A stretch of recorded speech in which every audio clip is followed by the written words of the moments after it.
Emma's fork trembled as she stared at the perfectly seasoned meat on her plate. The Hendersons had been such gracious hosts all evening, their warm smiles never faltering as they served course after course of the most exquisite dinner she'd ever tasted. The flavors were unlike anything she'd experienced, rich, tender, with a metallic undertone that made her mouth water despite her growing unease. "More wine, dear?" Mrs. Henderson asked, her voice honey-sweet as she refilled Emma's glass. "You seem a bit pale." Through the dining room window, Emma caught a glimpse of something that made her blood freeze. Fresh dirt, a shovel leaning against the garden shed. And was that fabric? A torn piece of familiar blue cloth fluttering from a freshly turned flower bed. The same blue shirt Tom had been wearing when he'd gone missing 3 days ago. Emma adjusted her dress nervously as she and Mike walked up the cobblestone path to the Henderson house. The Victorian home loomed before them, its wraparound porch adorned with hanging baskets of vibrant flowers that seemed almost too perfect in the fading evening light. Every detail screamed suburban paradise, from the freshly painted white picket fence to the meticulously manicured lawn that didn't dare sport a single dandelion. "Relax, babe," Mike whispered, squeezing her hand. "They're just neighbors. What's the worst that could happen?" Famous last words, Emma thought, but she forced a smile. They'd only moved to Willowbrook Lane 3 weeks ago, and the Hendersons had been the first to welcome them with a home-baked apple pie and an invitation to dinner. Mrs. Henderson, Margaret, she'd insisted, had seemed genuinely delighted to have new neighbors, especially a young couple like them.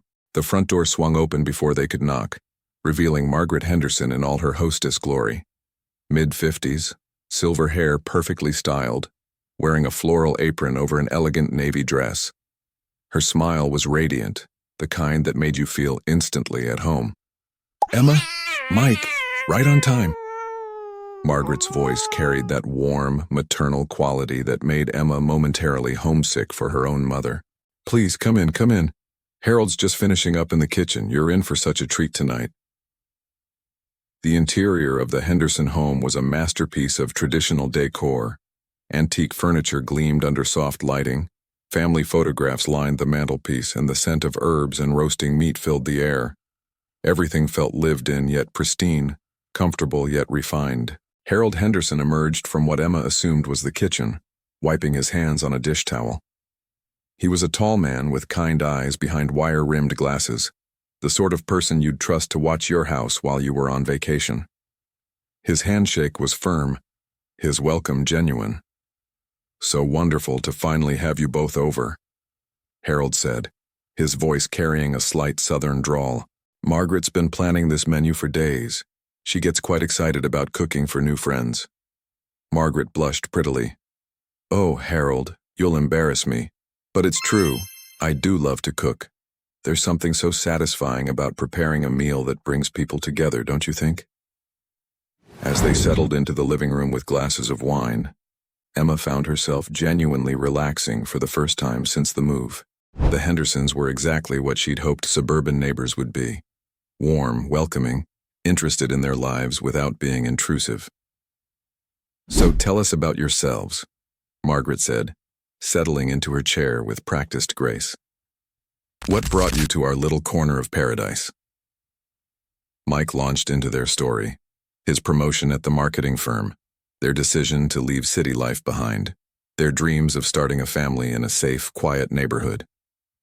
The Hendersons listened with genuine interest, asking thoughtful questions and sharing their own stories of life in Willowbrook Lane. "We've been here 15 years now," Harold explained. "Watched this neighborhood grow into something really special. The kind of place where people look out for each other, you know? Where everyone's practically family." "Speaking of family," Margaret added with a conspiratorial smile, "you'll love meeting the other neighbors. The Johnsons next door are wonderful. Well, were wonderful. They moved away last month rather suddenly. And the Petersons across the street, such a sweet older couple, though we haven't seen much of them lately." Something flickered across Margaret's face as she mentioned the Petersons, but it passed so quickly Emma wondered if she'd imagined it. The dinner bell chimed, an actual brass bell that Margaret rang with obvious delight. "Shall we?" she asked, leading them toward the dining room. The table was set with china that looked like it belonged in a museum, complete with cloth napkins and enough silverware to confuse an etiquette expert. Candles flickered in crystal holders, casting dancing shadows on the walls lined with more family photographs.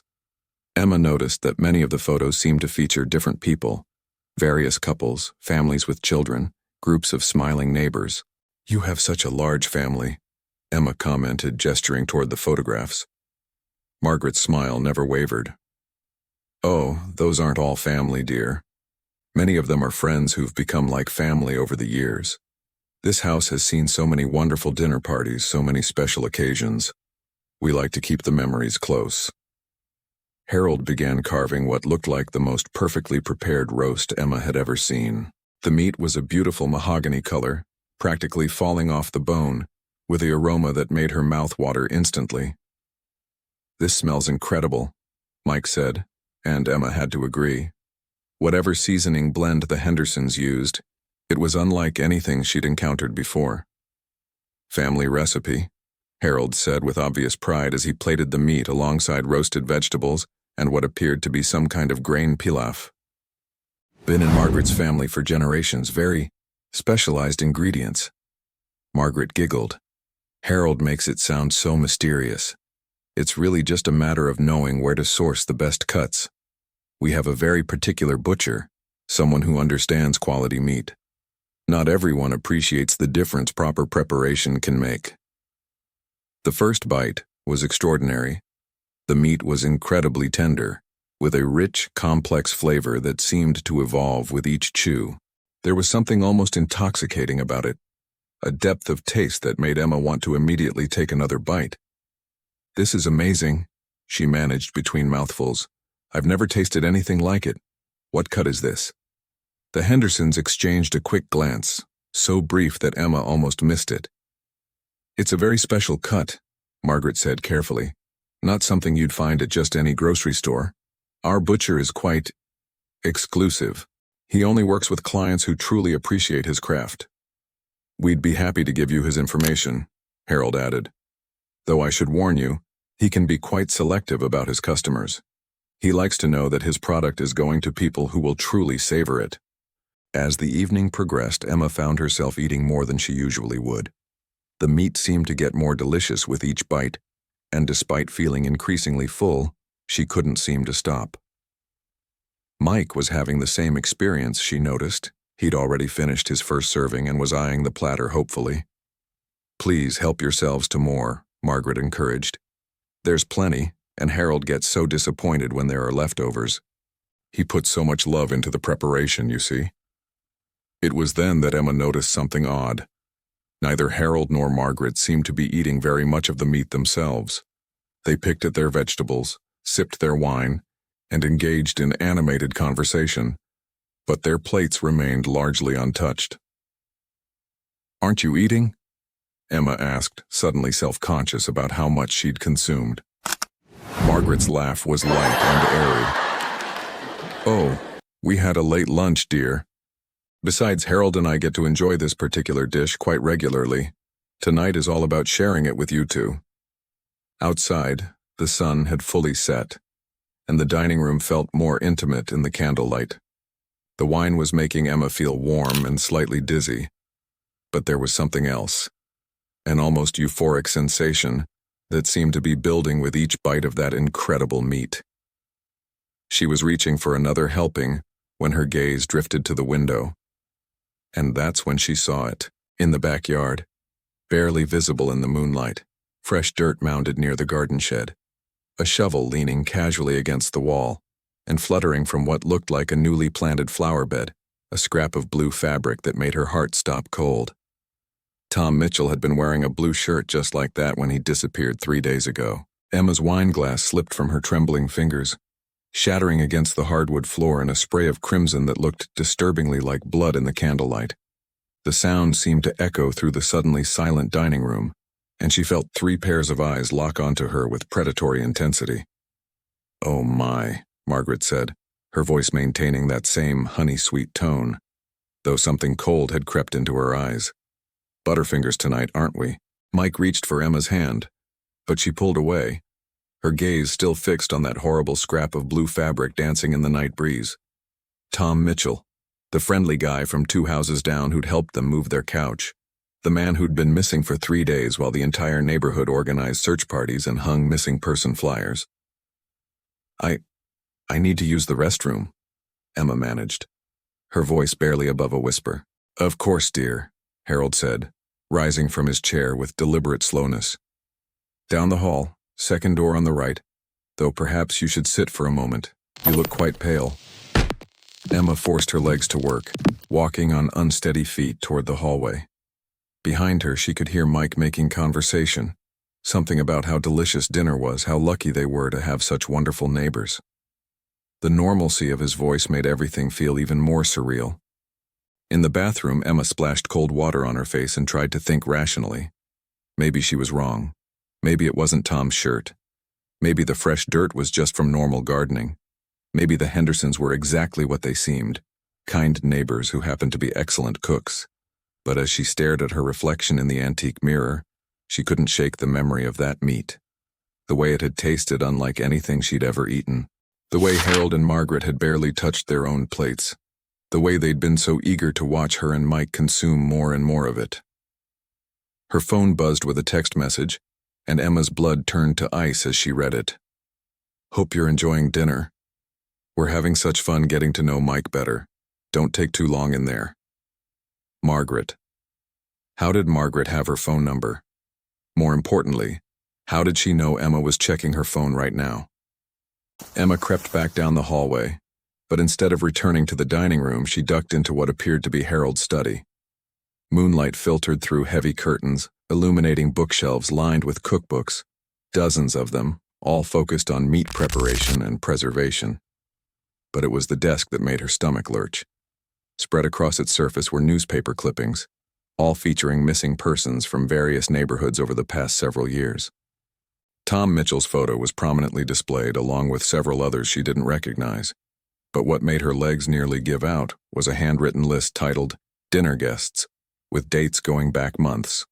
The Johnsons, March 15th. Moved away suddenly, Margaret had said. The Petersons, April 22nd. Haven't seen much of them lately. The Williamses, May 8th. And at the bottom of the list, in Margaret's flowery handwriting, the Connors, June 10th. Tonight's date. Emma's hands shook as she photographed the list with her phone, though she doubted she'd live long enough to show it to anyone. From the dining room, she could hear Mike's laughter getting louder and more slurred. How much wine had he consumed? How much of that meat?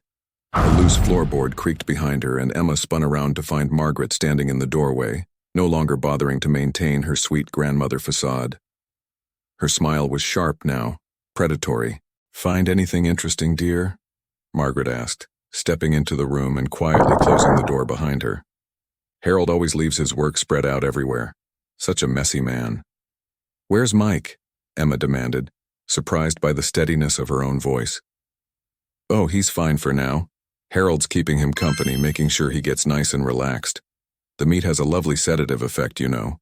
Makes the whole process so much more pleasant for everyone involved. Emma's mind raced. The front door was past the dining room. Impossible to reach without going through Harold and Mike. But there had to be another way out. A back door, a window, something. You're wondering how to escape, Margaret observed, as if reading her thoughts. They all do eventually. The smart ones figure it out around dessert like you did. The dull ones don't catch on until it's far too late. Why? Emma whispered. Margaret's expression softened slightly, taking on an almost maternal quality. Oh, sweetheart, you wouldn't understand. When you've lived as long as Harold and I have, when you've tasted what we've tasted, regular food just doesn't satisfy anymore. We tried to go back to normal meat for a while, after we first discovered our preference, but it's like trying to enjoy cardboard after you've had the finest delicacies. The first time was an accident, you know, Margaret continued, settling into Harold's desk chair as if they were having a casual conversation. A neighbor had a heart attack in our backyard during a barbecue. Harold was a doctor then. Well, he still is, technically. We should have called 911 immediately. But there was something about the way the poor man had fallen, right into the fire pit. Emma's stomach churned as Margaret's eyes took on a dreamy quality. The smell was extraordinary. And Harold, being the curious sort, well, one taste led to another. We discovered we had quite sophisticated palates. Some neighbors are better than others, you understand. Age, diet, lifestyle, it all affects the flavor profile. From the dining room came the sound of a chair scraping against the floor, followed by Mike's voice, thick and confused. "Emma, where'd you go?" "He'll be fine for another few minutes," Margaret assured her. "Harold's quite skilled with dosages. Your husband will simply drift off to sleep, and when he wakes up, well, he won't wake up." Emma lunged for the window, but Margaret was faster than her grandmother appearance suggested. Strong fingers wrapped around Emma's wrist, nails digging in hard enough to draw blood. Now, Margaret chided. "There's no need to make this difficult. You've already had your last supper. Quite a generous portion, I might add. Harold was so pleased with how much you enjoyed it. Tom Mitchell was particularly tender."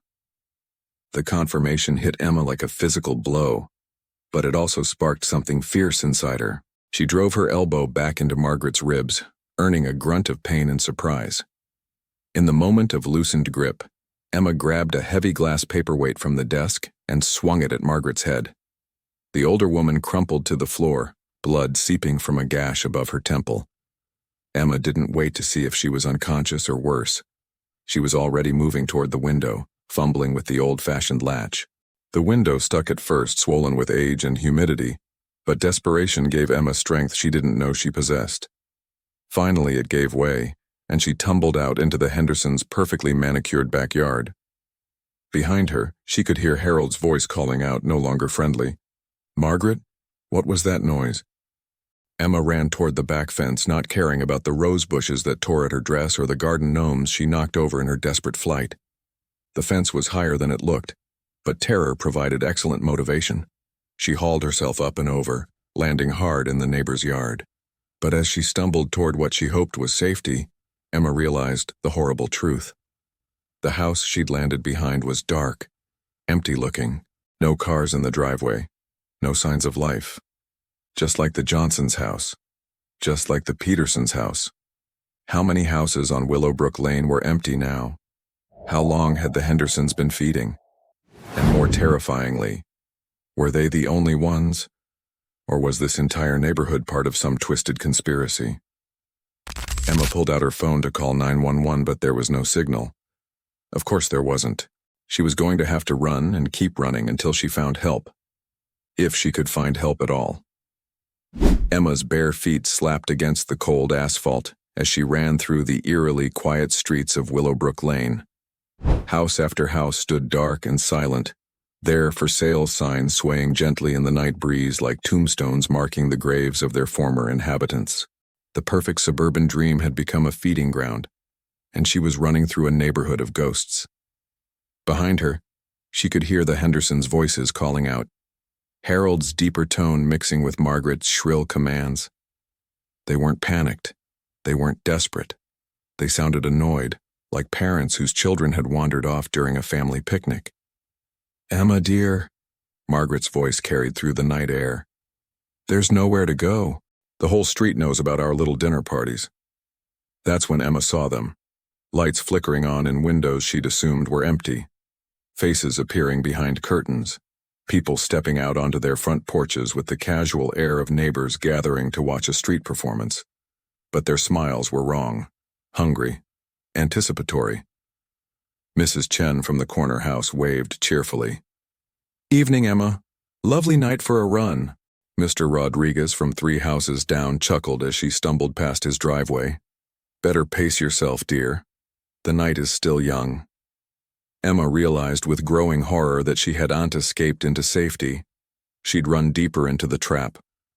Willowbrook Lane wasn't just home to 2 cannibalistic neighbors. It was an entire community built around an unspeakable appetite, where newcomers weren't welcomed as neighbors, but as the next item on an ever-rotating menu. As she reached the end of the street, Emma saw the main road ahead. Real traffic, real lights, real civilization just beyond this pocket of suburban hell. But between her and freedom stood a line of residents, all smiling those same predatory smiles, all moving with the coordinated precision of a pack that had done this many times before. "Welcome to the neighborhood," Harold called out from behind her, his voice no longer kind. "We do hope you'll stay for dessert." Emma clutched her phone, praying for even a single bar of signal. In the distance, she could hear sirens. Whether they were coming to help or to clean up another missing persons case, she couldn't tell. But she knew one thing for certain. She wasn't going to become another name on Margaret's dinner guest list. Not without a fight. The residents of Willowbrook Lane began closing in, their movements unhurried and confident. After all, where could she possibly go that they hadn't already claimed as their own? But Emma had one advantage they didn't expect. She was still hungry for something they'd never understand. Not human flesh, but something far more powerful. The simple, desperate need to survive and expose the truth about this perfectly manicured house of horrors. As the circle tightened around her, Emma took a deep breath and prepared to run toward the only thing that mattered now. The thin line between civilization and the darkness that lurked behind white picket fences and home-baked apple pies. Some dinner parties, after all, are worth crashing. Well, that was one neighborhood barbecue you definitely wouldn't want an invitation to. What do you think happened to Emma? Did she make it out to expose the truth about Willowbrook Lane, or did she become the next course at the Hendersons' table? And more importantly, how many perfectly normal suburban neighborhoods are hiding secrets just as dark? The scariest monsters aren't the ones lurking in abandoned houses or dark forests. Sometimes they're the ones who bake you cookies, remember your birthday, and invite you over for dinner with that genuine smile that makes you feel so welcome, until it's too late to leave. If you enjoyed this twisted tale of suburban horror, hit that subscribe button and let me know in the comments what topic keeps you up at night. Ghost stories? Psychological thrillers? Urban legends that might just be true? I read every single comment, and your suggestions help shape the nightmares I bring to life. Until next time, maybe think twice before accepting that dinner invitation from the neighbors who seem just a little too eager to get to know you better. Sweet dreams, and remember, sometimes the most dangerous predators are the ones who know exactly how to make you feel at home.